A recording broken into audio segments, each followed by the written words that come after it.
চিনো কি ফাগুন মাসে ছেড়ে চলে যাবি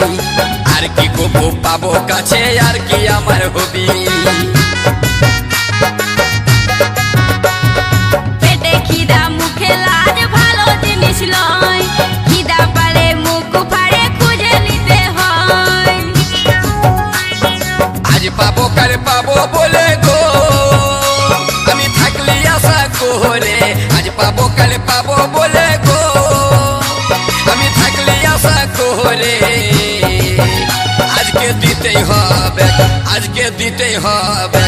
আর রইব না আশাতে গো দিতে হবে।